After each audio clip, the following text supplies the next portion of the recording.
Good. So it's minus 33 outside, and I'm here in my apartment, sweating my.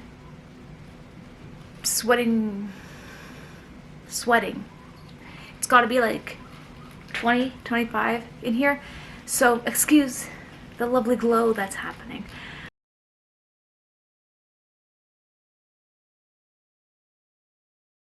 Hi, and welcome back. Your friendly neighborhood book wraith is currently dying of heat, even though it's minus 33 outside. Hi. Welcome to January's wrap-up, where I talk to you about all 6 books that I read in this last month. You know what? It wasn't a bad month. I have my story graph up here. Let me see. Oh, excuse the fact that you can see apparently everything in my room and how messy it is. Okay, hello. Anyways, I read 6 books in January.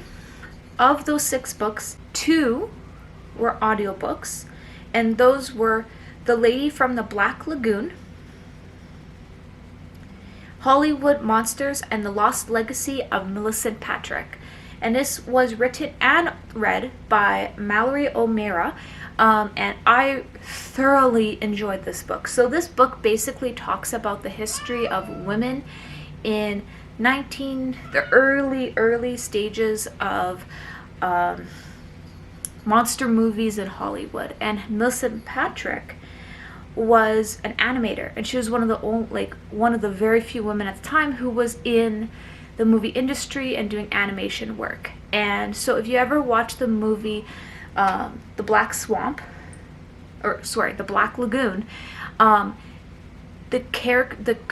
the character of the monster was actually designed by Milicent Patrick. And so I listened to this as an audiobook.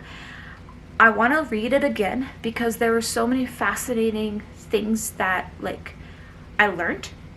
One, Milicent Patrick, her signature style was to wear sky-high heels, wear makeup from head to toe, just look amazing every time she went to work.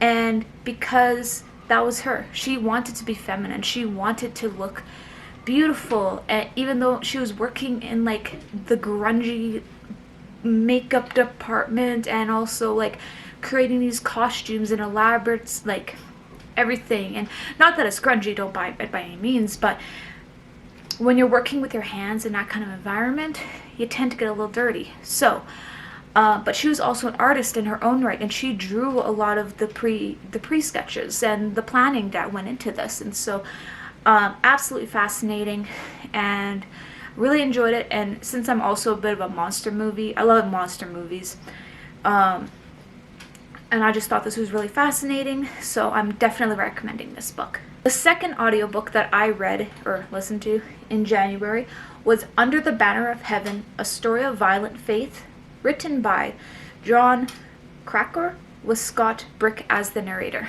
Now this one is about, how do I even begin with this one? So it's a true crime novel based on the true event of a double murder that happened in Utah, within the Latter-day Saints church, temple, whatever you want to call it. Yes, don't come at me. I'm sure there is actually a term for their place of worship.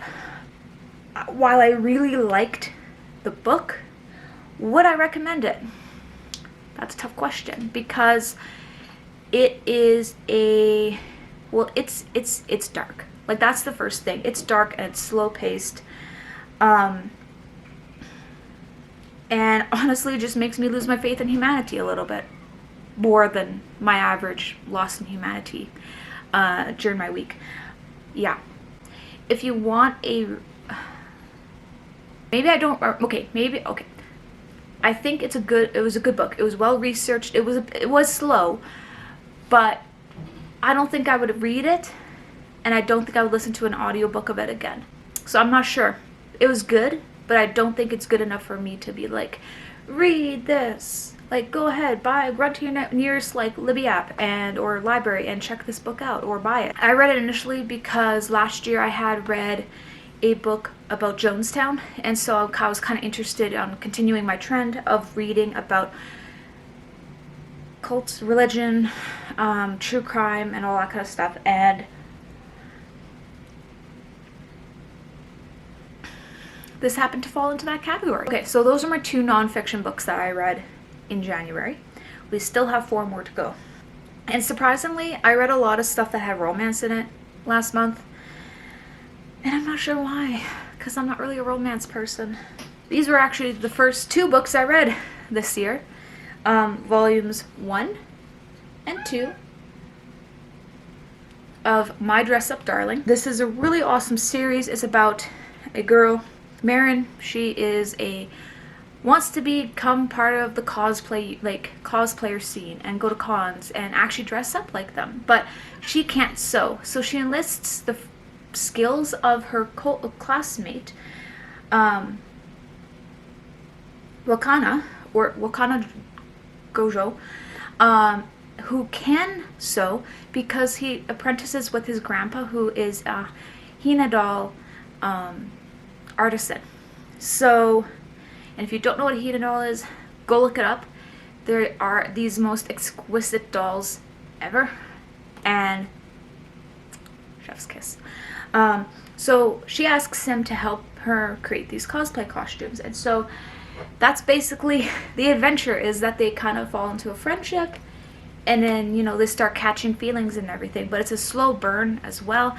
But it also talks about friendship and going and talking about how there are, like, how he can sew but she can't.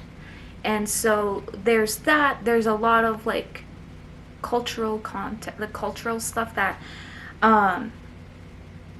just in general about the idea of how guys sewing and knowing their fabrics and all this kind of stuff. So it was really good. I'm excited. I squee every time I read these. Next we have an ebook I read called Getting His Game Back by Guia de Cadenet. And this was published last year, actually. It is a romance. So many topics were covered in this book. And it actually, my husband and I really like discussed it while I was reading it, and I want to see what his impressions were. So basically, we have an interracial couple, and the book discusses like the difficulties that that do come up in an interracial relationship and eventual marriage and stuff. And so, but also, and actually I would argue more, discusses men and mental health, which is honestly really good, because I personally don't think it's talked about enough. And when I talked to my husband, he also said the same thing. Our main male character, Khalid, he ends up going to therapy, and so that's a huge thing, that he's scared that his friends and his family, when they find out that he's going through some real difficult mental health crises and is going to therapy, trying to fix everything, or not fix everything, but trying to make himself better, that they're going to like laugh, or they're going to say, oh, you're a guy, so this shouldn't be happening to you. There are so many topics I could go on, but I really do think this is an important read, regardless if you like romance or not. I will warn you, there are some spicy scenes, which I was not expecting, and so those pages, while were read, they were read very quickly. So one thing probably isn't shocking when you find out I went to school for archaeology and anthropology, and I have a dozen or so books about burials, death culture, everything. So you probably wouldn't be surprised if I said one of my big things I like in my books is a strong female archaeologist. No? You're not surprised? Well, guess what? Then you won't be surprised about this next book. So this one is called Arc,